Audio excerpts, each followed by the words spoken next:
Donc on est sur le salon de la photo, sur le stand Canon. Ici on est sur le pôle compact, comme vous pouvez le voir. On est sur le tout dernier des compacts de la gamme Expert, c'est le G1X Mark III. Alors c'est le tout dernier compact, donc il a un capteur APS-C, donc c'est une révolution dans la gamme des compacts. C'est le même capteur qu'on peut retrouver sur un réflexe style 80D ou sur un hybride style M100.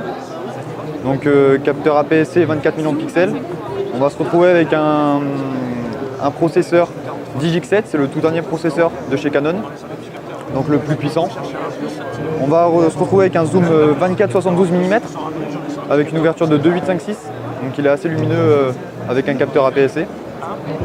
On va avoir l'écran orientable, donc c'est assez pratique pour toutes vos prises de vue, avec un viseur électronique de 2 millions de points. On va se retrouver pour la vidéo, on va avoir une vidéo Full HD 1080p avec du 60 images secondes.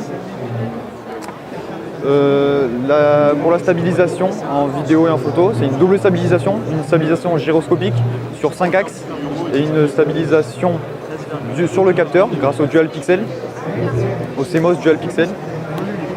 Ensuite, il possède la Wi-Fi, le Bluetooth et l'NFC pour contrôler votre appareil à distance via l'application Canon Camera Connect.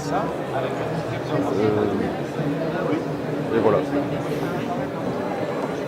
Donc, bonjour à tous, je vais vous présenter le produit hybride Canon M5. Donc, c'est un produit qui existe depuis l'année dernière, qui est sorti en 2016. Ce produit, c'est un hybride, donc c'est exactement le juste milieu entre un réflexe et un compact. Puisqu'un compact, c'est vraiment un format très petit, sauf qu'on ne peut pas changer les objectifs. Un réflexe est relativement imposant, avec un objectif interchangeable. Et donc, je voulais vous présenter cet hybride qui, justement, permet de changer les objectifs. Donc, les caractéristiques techniques, on le compare souvent à un 80D, qui est un milieu de gamme réflexe Canon. Il est doté d'un capteur APS-C, comme 90% des réflexes Canon.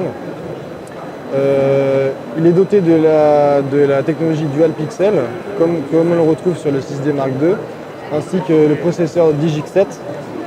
On a un meilleur suivi de la mise au point, beaucoup plus précise et beaucoup plus rapide. Il est doté aussi de la capacité Wi-Fi, Bluetooth et NFC.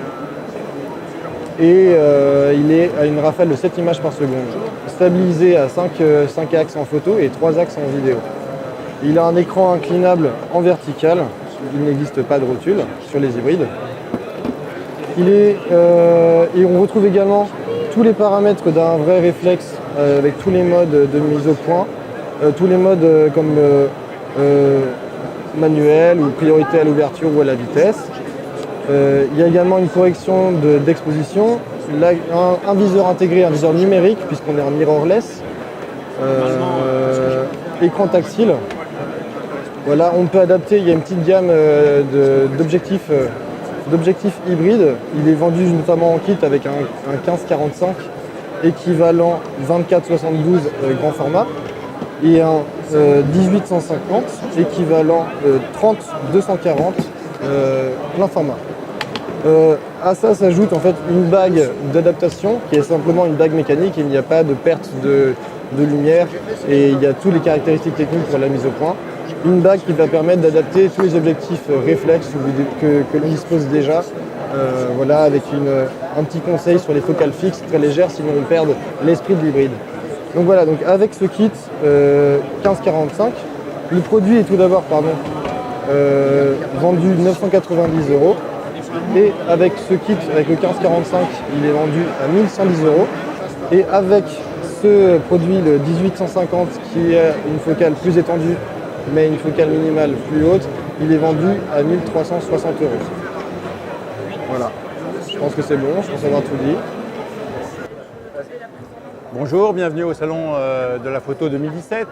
Je m'appelle Pierre Bordoiseau, je suis chef produit réflexe et je vais vous parler de mon dernier né, c'est-à-dire le l'EOS 6D2 qui est remplaçant du 6D. Alors vous allez me demander qu'est-ce que le 6D2? Est-ce que c'est vraiment un produit nouveau, novateur? Eh bien la réponse est oui, parce que on a bien sûr essayé de garder la même philosophie que le 6D, c'est-à-dire d'avoir un boîtier abordable, plein format, qui vous permet de travailler aussi bien dans portrait, en paysage, en macro.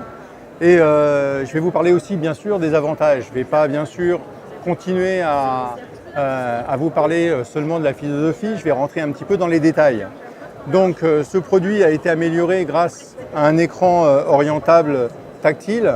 Il est doté d'un nouveau capteur qui manquait un petit peu sur le 6D, c'est-à-dire la possibilité d'avoir un autofocus en vidéo total. On l'a fait évoluer aussi au niveau nombre de pixels. Il était à 20 millions de pixels, on est passé à 26 millions de pixels.